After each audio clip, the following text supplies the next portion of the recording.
Hello, welcome to the Go for Ball podcast. I'm Big Italy 42. He is Scott Mailwig at Sports 25 to Life. We're talking about hitter trends, recent hot hitters, year-long hot hitters, who's trending up, who's trending down, trying to help you find an edge in your daily games here. So with that being said, we're going to go ahead and start off like we do at catcher, talking about the few qualified catchers we actually have this year. And as usual, up top is Stephen Vogt.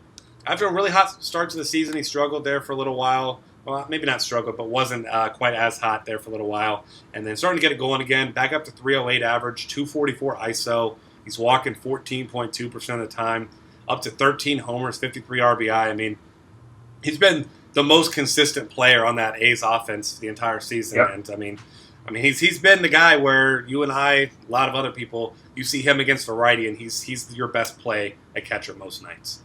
Yep.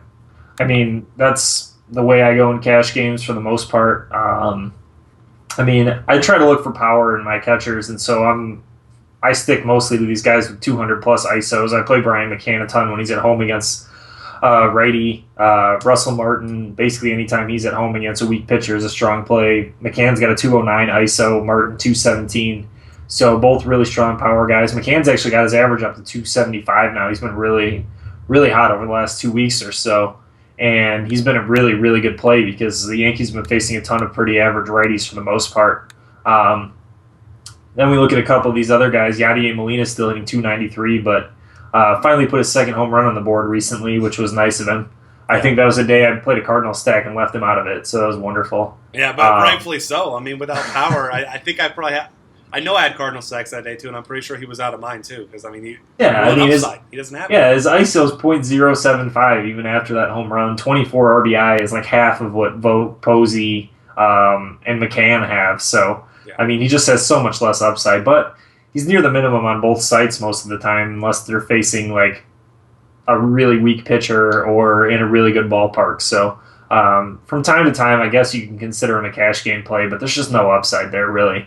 Derek Norris is another guy that has a decent amount of power. He's got a 182 ISO. He's cooled off quite a bit since early in the season, though. I think he's only got one home run over the last month, only hitting 246. All these guys are right where they should be about batting average on balls in play. So I think we're seeing, for the most part, what we're going to get from these guys for most of the season. Almost all these guys are between 280 and 340 on batting average on balls in play. The average, I think, right now is about 311. Yeah, that sounds about right. And then one other guy, Sal Perez, a guy who, like Yadier Molina, was near min salary, but he's at least got some power. 181 ISO. He's got 11 homers on the season, so he's been a nice punt play if you want a little bit upside, like you were mentioning. If there's none of those top guys available on that night. Yep. First base up next, and it's been a battle at the top. Early it was Adrian Gonzalez running with, but he's really, really struggled over the past month or so. And he's now batting 59 points below Paul Goldschmidt. And Goldschmidt at 354, 20 homers, 60 RBIs, 13 stolen bases, 18% walk rate to 17% strikeout rate, a 300 ISO. Everyone talks about how Bryce Harper should be the MVP, and it's hard to argue because they are winning their division. But Paul Goldschmidt has been the best hitter in the National League, if you ask me. Yeah, I think so too. The fact that he has a chance at a 30-30 season, which you just don't really see anymore, is pretty incredible, especially as a first baseman. It's just absolutely nuts. Not to mention the fact that he's hitting 354. You mentioned the 300 ISO, which comes with the 20 home runs. Miguel Cabrera has been making a nice push to chase him down, though, at 348. He's been red hot lately, 15 home runs on the season. He's up to 234 ISO, so his power's still just coming around. He's been around 245 guy over the last couple seasons.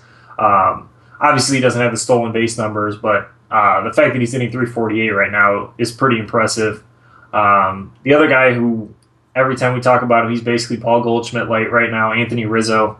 312 average on the year, 15 home runs, 11 stolen bases, knocked in 40-plus RBI, scored 40-plus runs. Barely striking out compared to most of these first basemen at just 12%, 11.7% walk rate. Rizzo's just been absolutely fantastic for the Cubs. Yeah, and that's a good way to put it, Paul Goldschmidt light, because we saw, especially when Goldschmidt was in Coors Field last week, he was over 600. I saw him at $6,600 on DraftKings in one of those matchups. So it's just it's insane. I mean, you can't play him outside of Yeah. a tournament. And I mean, you have to have a cheap pitcher because I mean, we were talking the other day on Friday about you trying to get Max Scherzer and Miguel Cabrera, and that right there was leaving you with just punt plays essentially. And I mean, he's much more expensive than that. So, I mean, he's pricey, but when you can get him in there, I mean, he's been a hell of a producer. Rizzo, your nice cheaper option, I guess. A guy that's kind of been it's been really frustrating. Jose Abreu. FanDuel's had him priced right around, 32 to 3,700 for about a month or so now. And I mean, he's had a couple good games. I think he's got 3 home runs maybe over the past month. But I mean, he's just that guy who he's become the cash game play. And it's frustrating because we saw his upside last year. We just came into the league just tearing the cover off the ball. And I mean, he's just become the guy who's just there. You play him in your cash games because he fits and he's going to get you a couple hits, but just not showing the power we expect out of him. 194 ISO. Right. 12 home runs on the season, which, if this was his rookie season, you'd think, hey, Jose Abreu's doing pretty well. But compared to last year, I mean, it's, for me, I think, not batting average-wise, obviously, but, I mean, a significant drop-off in power. Yeah, there's just not a lot around him. I mean, the White Sox team is just so depressing right now that it's like, I mean, tough to even blame him for kind of being apathetic right now. I mean, he's got 40 runs scored, 40 RBI. Like, he's doing everything just okay. Like you said, 291 average. I mean, there's just nothing special about him, and you never know when these big games are going to come. He's not really crushing lefties.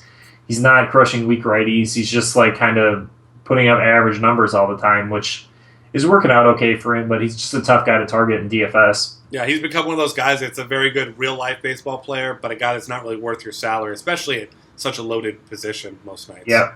Albert Pujols, I don't know what else to say about this guy. All of a sudden, he's crushing the ball again. 23 homers, 47 RBIs, 46 runs scored. And this isn't another bad offense. I mean, these are the type of numbers you expect Jose Abreu to have in his bad offense. But Pujols over here showing the young fella how to do it with these power numbers, and even more impressive, a 9.2% strikeout rate. He's not walking a ton, but I mean, he's putting the ball in play. We're talking about Buster Posey being one of the best in the game at putting the ball in play and not striking out. He's at 8.6%. So, yeah. I mean, Albert Pujols is having a hell of a season, and 227 on balls in play. Maybe if balls that go into the seats didn't count, you'd expect those numbers from him. But, I mean, 227, that's incredible. So, I mean, his numbers are just going to keep going up. So, yeah. he's been an awesome target recently. Mark Teixeira, another one of those guys, monstrous ISO, 294, 18 homers, 51 RBIs. Was injured for a couple days last week. Finally just getting back to things. But, I mean, he's been a guy – he's priced around Jose Abreu. He's been a guy who's been great to play in tournaments. Yeah.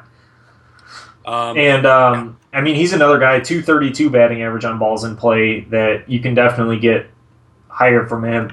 Yeah. Bless you. And, his has been rising. So I remember a couple weeks ago you and I were on this show. It was down under 200. So yeah, it's finally starting to get some better luck finally. So down here at the bottom, a couple frustrating guys. Carlos Santana is the guy we all expected big things out of this season. The Indians' offense in itself just hasn't been very good. He's been patient at the plate. Almost an 18% walk rate, just behind Paul Goldschmidt, actually. But just 8 homers, 35 RBIs, batting 217. I mean, he's just been a big-time disappointment, but he's not priced like a guy who's been disappointing. He's still priced like a guy who's producing, and he really hasn't been. Yeah, I mean, that's the big thing is, like, it's really hard to play these guys, especially at first base, that are priced above what they've been producing because – there's so many guys that you can pay a little bit more for and just get so much more from. Like, I've been playing Rizzo a ton lately because he feels underpriced for what he's been doing compared to some of these guys that, yeah, they have nice upside and they get nice matchups now and then, but I'd much rather take the guys that are hot, especially at a position with as much talent and upside as first base. Yeah, definitely. And then your last guy on the board here, Mr. Home Run or Nothing, Chris Carter, 34.1% strikeout rate, but 12 homers, 35 RBIs. He's the guy you play in your Houston stacks or if you've got a spot there and he kind of fits. But, I mean, even he really isn't priced like a guy that's, you're 1 for 4, hit a ball to the track or hit one into the seats kind of guy. Second base now, Jason Kipnis has just been absolutely incredible. We talked about him before.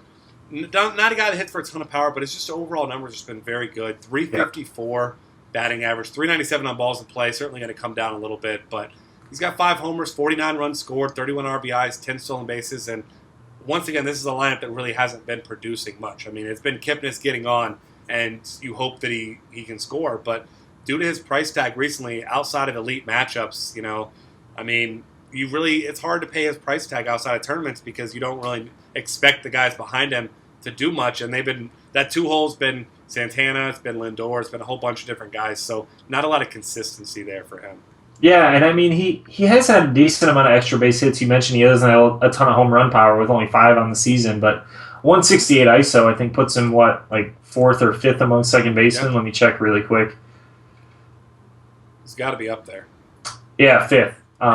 I mean, he's only behind Dozier, who I'm sure we're going to get to here, has 14 bombs now with 56 runs scored, 6 stolen bases. That guy has massive power for a second baseman, especially considering how small he is. Yeah. But, I mean, there just aren't a lot of second basemen in general over 150 in ISO. So, I mean, there's some decent, extra base upside there. But like you said, it's the struggles of the lineup around him that have been making him really tough to play. Yeah, absolutely. And I mean, Brian Dozier, like you mentioned, how he's small. He's like the new Dustin Pedroia, like how Dustin Pedroia was just that power hitter early in his career, and then now he's still a solid hitter. But I mean, Brian Dozier, especially against the lefty, I mean, he's one of the best plays on the board when he faces a left-handed pitcher. So, a couple other guys I want to mention, NL Central kind of guys here. Colton Wong really starting to get it going. He's up to 9 homers, 40 runs scored, 6 stolen bases. Now batting at the top of that Cardinals order. And then Brandon Phillips, he's had his troubles with injury. Obviously, he's getting up there in the years. I think he's 34 now. But he's got 9 steals, 4 homers on the season. Not much ISO. He's not a guy that's hitting for a lot of power, but he's batting .290, leading off for the Reds. And since that hasn't been a good offense, I mean, it probably never will be ever again. Yeah. But, he leads off. So he's got run opportunities. He steals a couple bases. And he's really cheap. I mean, his price has not, I won't say caught up to his recent production, but over the past month or so, he's been much, much better than his price indicates. Yeah, definitely. A couple other guys, more towards the bottom here. Robinson Cano finally has gotten it going a little bit average-wise. I think he hit his 3rd home run of the season recently. His batting average on balls and plays up to 287. His actual batting average is up to 246, which is depressing that I have to say up to before the number 246 with him. But you'd think he probably ends up somewhere in the 265, 275 range for the season. So, I mean, he could be providing some value. There's just no power in his swing right now is the tough part. Yeah. So, I mean, you're hoping for singles at this point. I mean, his ISO, I think, is exactly 100 right now. There's just not a lot to love there. And 2 guys that had been at the bottom basically all season in terms of average. Chase Utley's still 179 on a 186 batting average on balls in play. Yep. At least his WRC plus is maintained steady in that 40 range. I mean, if you're picking between him and Steven Drew, I'm taking Steven Drew most of the time at this point right now. The guy's got 11 home runs on the season. He's actually hitting better on a worse batting average on balls in play. I don't like either of them very much, but, I mean, if I'm going really cheap for a lefty, I'm probably going with Drew right now, even though he's hitting way down in the lineup. Yeah, I mean, it's crazy that it's gotten to that point, especially after, we talked about it. It was Utley was one of those guys that had a really, really good spring. Looked like he was going to have, like a resurgent type of year, and he's just been really bad. I mean, obviously better than when we were ridiculing him in the beginning of the season. Yeah.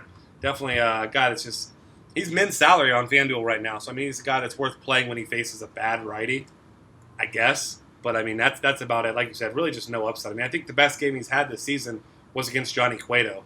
He just has for some reason somehow just good numbers against Johnny Cueto. I think he had a homer and a double or something like that. But yeah, I mean he's just not even producing in the spots where most average players produce. So he's just a complete waste here. And then All-Star extraordinaire Omar Infante up to 22 RBIs on the season now. So yeah.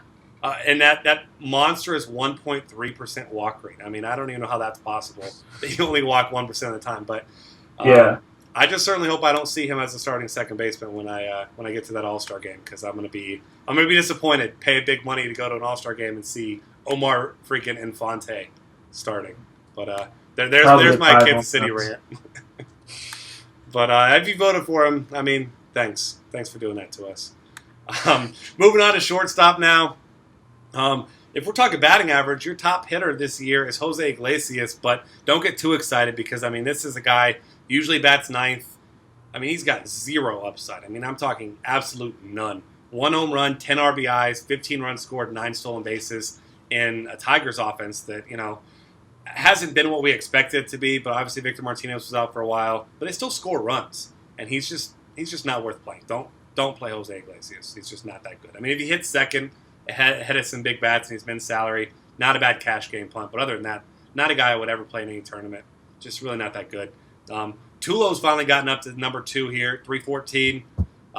Hit a pinch hit home run, much to the chagrin of all of us who wanted him in our lineups in that Coors game the other day. Yeah. But, I mean, he's finally starting to hit, and I won't say he's hitting for Tulo type of power, but he's getting there, up to 1 at 76 ISO. He was down around, 110, 120 there for a little while. So, I mean, he's finally starting to get it going, and, I mean, his price is indicative of his recent performance, but, I mean, his price never really got down that low, even when he was struggling. A couple other guys here, right behind him. Xander Bogaerts has been an awesome cash game play recently. Been batting either 3rd or 5th for the Red Sox. And, I mean, he's not a guy with much power, of course, 3 homers, but he's got 31 RBIs, 30 runs scored, batting .294. And he's the guy that just gets it done. He gives you good at-bats. He hits doubles. He's got a little bit of speed. And, he scores runs. And it's surprisingly the bottom of that Boston order recently has been more productive than the top because, you got guys like Ortiz. He's solo home run or nothing, it seems like. Pedroia's been okay. But now you got Napoli, Sandoval, Xander Bogaerts down there at the bottom. And I mean, that hasn't been a bad 6, 7, 8. Probably one of the better 6, 7, 8 in the league right now. Yeah, definitely. I mean, another guy down here, Wilmer Flores, is hitting 243, but he's got more pop than I think he's second in among shortstops and home runs, only Peralta right now. Yeah. For the Mets, he's been hitting like second or 6, 7 in the order for the most part. 165 ISO, I believe, is 3rd in the league among shortstops. So he's been doing the job in terms of pop. He's not a big average guy. He's only got a 243 batting average on balls in play, though, so that could definitely help his average at some point throughout the season. The big problem is he's only scored 30 runs on the year because the Mets' offense has been just terrible. Yeah. I mean, it's been him and Curtis Granderson recently. Those are the only guys who are really doing anything at all. And I mean, Lucas Duda at times, but I mean, he's your guy that when he's really cheap, you can play him in cash games. But other than that, you just target him against bad righties. But I mean, he's actually hit lefties decently recently as well. But either way, side note there. Flores is like the go-to guy, your big upside type of guy that's cheap. I mean, your other guys that are around min-salary recently, Asdrubal Cabrera, Alexi Ramirez, Ian Desmond. No, I mean, I'm just not a fan of any of these guys. They're just Brad Miller's been a little bit better lately. He's the guy at the bottom here that's only hitting 222, but he's up quite a bit. He's got 6 home runs and 6 steals on the year. When he's hitting second in the order for the Mariners, I don't mind him a ton, but he's a little bit tough to play too. But a 156 ISO gives him some nice upside with a 10% walk rate. Jimmy Rollins still hanging around at the bottom here, only 228 batting average on balls in play, 209 overall average. 7 home runs, only 6 steals because he feels like he's never on base. I think his on-base percentage on the season's like 260. So, I mean, he's just having a rough year, and he's basically hitting 7, 8 in the lineup every day now. Yeah, which, I mean, for the way he's been hitting, I guess that's where he belongs due to what he's been doing. But like you said, I mean, when he's on base, he's productive. He just has struggled to get on base. So, moving over to third base here, got to talk about my boy, the Todd father. Up to 24 homers now, 52 RBIs, 8 steals, batting .294 with a 341 ISO. And I don't have the overall numbers of all players, but last time I checked, he was, I believe, top 3 in home runs, extra base hits, and ISO. So, I mean, he's priced like it now. I mean, he's over 5K, both sites, pretty much no matter what the matchup is. But, I mean, he's been incredible recently. He's crushing everyone. He's hitting doubles. He's hitting home runs. I mean, he's having a hell of a season. He's one of the lone bright spots for the lowly Cincinnati Reds this season. A couple other guys up at the top. Manny Machado has had a hell of a stretch over the past few weeks. Up to 14 homers, 48 runs scored, 11 stolen bases. And this is a 211 ISO as well. This is a Baltimore offense that was really struggling earlier in the season, but really starting to get it going now. So, I mean, Manny Machado, his price getting really high, but he's been one of the better hitters in the game over the past few weeks. Yeah, definitely. I mean, his price has skyrocketed, but he's been on fire. He's hitting 300 right now, 14 home runs, 48 runs scored. I mean, he's just an absolutely fantastic play, especially in GPPs right now.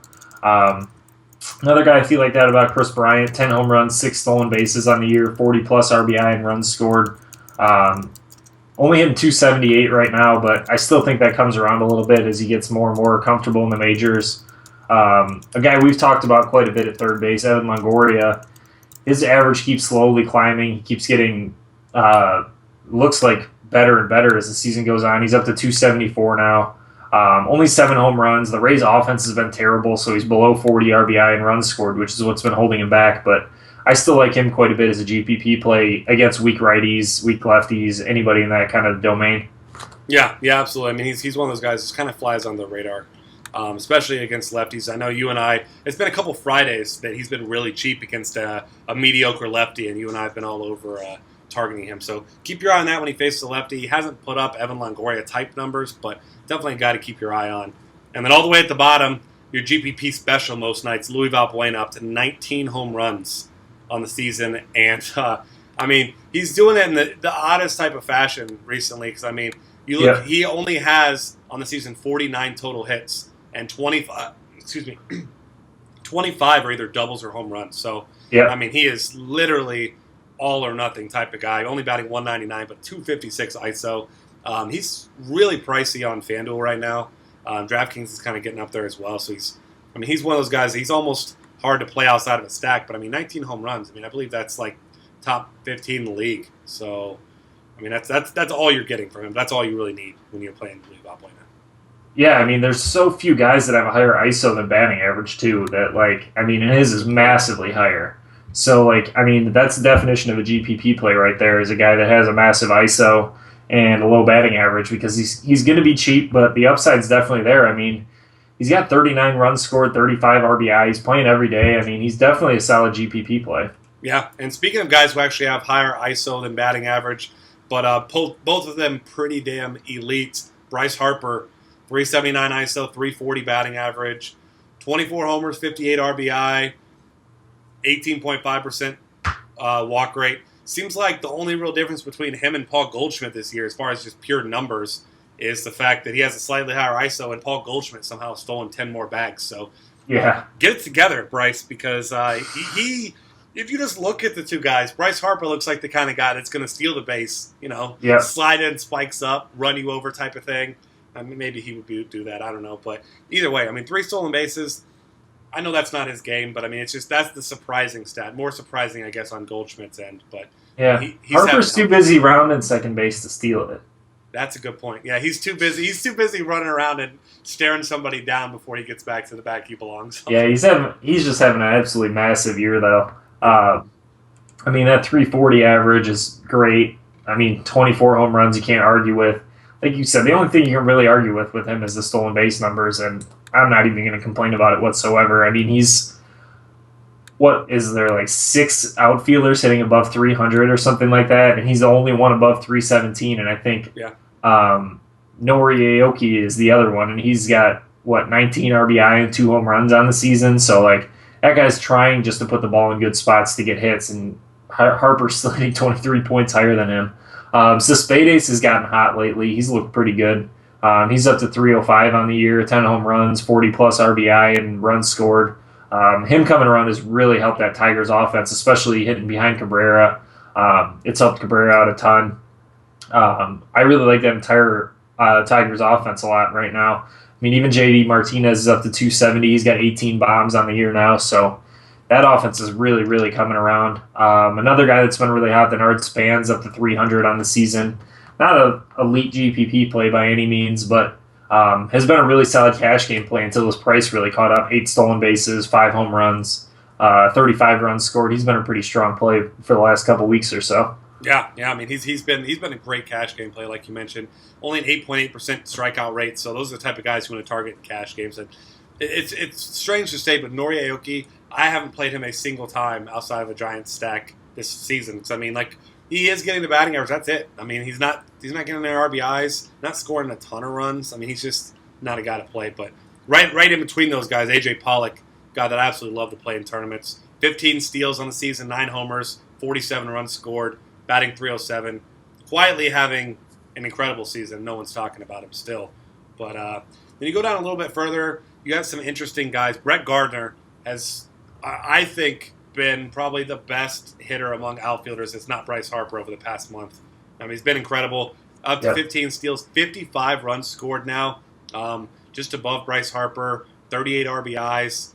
His ISO of 191 is impressive, and he's batting 292. I mean, he's getting up there, but most sites he's still, well, I'll say not most sites, FanDuel, he's still priced about $1,000 cheaper than Bryce Harper. And yes, he doesn't have quite the home run upside, but the Right. stolen base upside in itself, I mean, I take him over Harper 9 times out of 10 in those situations.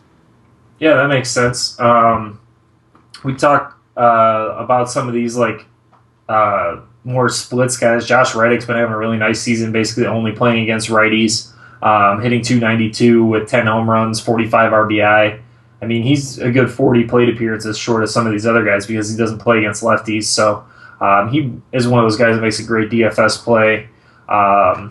Cameron Maybin's been pretty hot lately for the Braves. He's the one hitter on the Braves that's been doing stuff lately. 13 stolen bases, 6 home runs, 36 RBI, up to 288. He's been a pretty good play when the Braves are facing especially a weak lefty.